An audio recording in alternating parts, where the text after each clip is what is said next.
everybody, and welcome to another video. Today I'm going to show you how I take a simple old 8-track record and I am turning it into a clock. So I got this clock mechanism quite a while ago, I think for like really cheap off of Amazon. Probably, I want to say from somewhere in China, and I think I got it for around $3. Of course, the pieces were originally black, so I had to spray paint them in whatever color I had on hand, which is why they are silver. I would prefer them to be gold, but for the purposes of this video, I think it will show up just fine. I also have some white paint because I'm going to cover up the middle part with a design of my own, as well as some stickers in gold. The very first thing I'm going to do is I'm taking just plain white paint. I believe this is Apple Barrel Snow White. And I am just going to cover up everything in the middle of this record.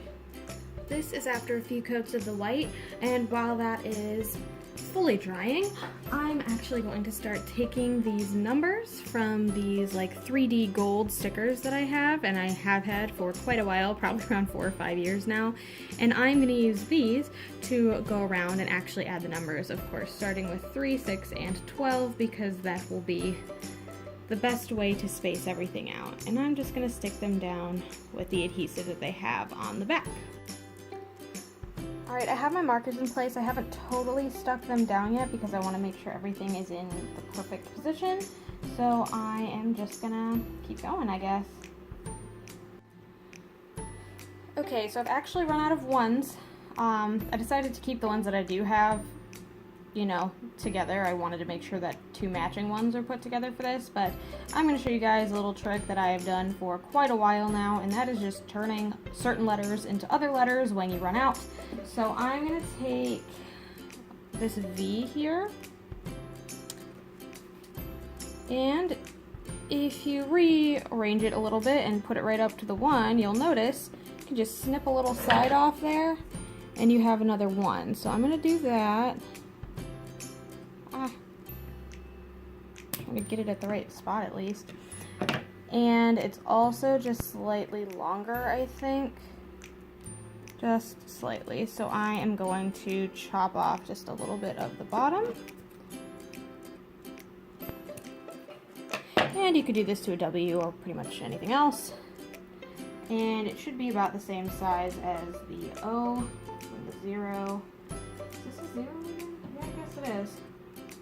I'm so used to these sticker pads kind of having the zeros and the O's be different in that, like, the zeros are always, like, ovals instead of circles, I guess. And there we go. And once you feel confident with that placement, you can actually just go around and press them down. Alright, so I think I finally decided on a quote. All the time quotes that I found online, I spent a lot of time doing this, were a little too long, so I decided to just say the time is now, because it is, and time is fleeting and you shouldn't be wasting any of the time that you have. Right, finally done with the paint and all of the stickers, so I can put all of those things away, and now I actually need to bring out the clock mechanism. So I have that back here. My little pieces. So when you get your clock mechanism, it is going to come with this square piece, which is the back. This is also where you put your battery. You're going to have this black rubber washer, a gold or whatever other metal you seem to have gotten, washer, and a gold nut. Again, these were originally black. They come in so many different shapes and aesthetics. I promise you, you'll find one that you like. Just don't be like me and make sure you have your project planned out before you decide exactly what colors you're getting, so that you don't have to worry about spray painting them and letting them dry overnight like I did. So what you're going to do is you're going to take your record. The hole on this record was like slightly too small, so I actually ended up just kind of sanding the inside of it just a little bit so that the clock mechanism could go through, and you're actually just going to push it all the way through as far as you can. Then what you're gonna do is pop on your washer. I don't like that at all, actually.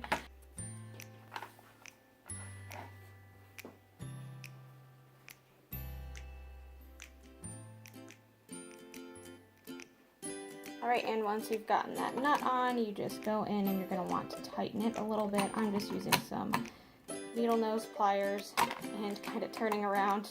Long story short, it should then hold on its own on the back. And that's how that's going to look. Now it is time for your hands, and if you look up close at the clock mechanism, you'll notice that it has a wide part, a skinnier part, and then on the inside there's a little bit of a pin. So each of these holes, I guess, at the bottom of the hands are going to correspond to which one it goes on. So there is a little like screw almost attached to the second hand, and that's what goes in last. So because the biggest one is first, you're going to take your hour hand, line it up with 12 o'clock just because that will be the easiest for you. You're just going to want to push it down so that it is firmly on top. Now you're going to take your minute hand and do the same. Again, lining up with 12 o'clock, depressing it a little bit, making sure that it is in fact stuck on there. One thing that I will note about these hands that you get online, they can be very easily bended. So you'll actually notice that there is kind of a swiggle thing happening. In my minute hand, that is okay, as long as it is visible from the front as straight. That's kind of all that matters. So I'm actually going to turn these a little bit so they're more lined up with 12. And then lastly, you're just going to pop on your second hand.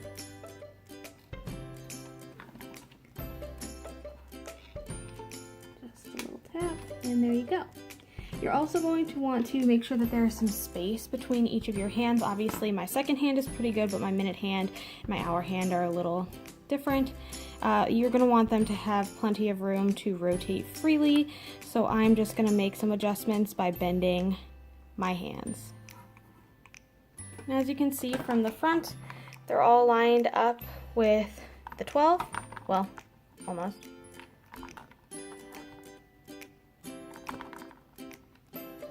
There we go. Now they're all lined up with the 12. And when you flip your clock over, there is this little ball here that when you move, it will move the clock on the front. So let's actually set it to the time that it is. All right, so the time right now is actually 11:08, so I'm gonna move backward to get to 11. Keep going. And slightly before the 2. Not quite halfway. That looks pretty good. So what you would do then is stick your battery in and it should start going. So let's give that a shot. New life tip, put the batteries in first, because you'll end up forcing it a little too much and then breaking your entire clock. So I'm gonna go to Goodwill right now and I'm gonna get a new one, and we're gonna try this again because I actually really liked this. I'm not gonna lie to you all, I got irritated and I totally decided to just see before I went all the way back to the thrift store, or at least inside the thrift store from the donation station that I'm going to today. I actually have all that over there that I am donating today. But before I went, I was sitting here and I was like, I mean, I could at least try to fix it and see what it looks like. So I whipped out some E6000 that I put in like the cracks, and I took my glue gun actually with Gorilla brand glue sticks, and I glued up the back, and on the front there are still some like visible cracks towards the bottom. Specifically these two are the rough ones. The one on the top actually looks pretty good. You almost can't tell. Almost. You still can a little bit, but I think this one's probably the most obvious. So what I did for that is I just took some black paint, regular black paint, and I kind of sponged it over the back just so that it wasn't super see-through and it still kind of had that black vibe to it. And especially when it's against something, it's really hard to tell that there's any cracks in it. And then as far as the front went, I replaced some of the stickers that I had replacements for, so that I wouldn't have to worry about sticking them down again. I replaced, I think, the H and the T, probably, that sounds right. Everything else I think is the same, but the T and time, for the record, if that matters at all. So what I did is I went in and I covered all the cracks with more white paint, and then I took a whole bunch of Mod Podge, like 3 layers of Mod Podge actually, and I layered it on, took it to my bathroom, and on the cool setting I kind of cooled it off so that I could add layers.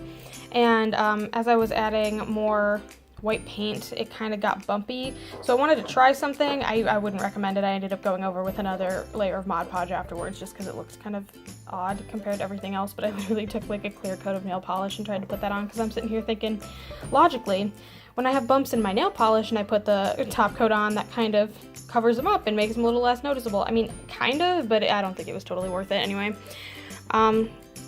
I put the battery in before I put it in the back. I don't know what it is, but this battery is hard to get in, man. I mean, hard. It was ridiculous.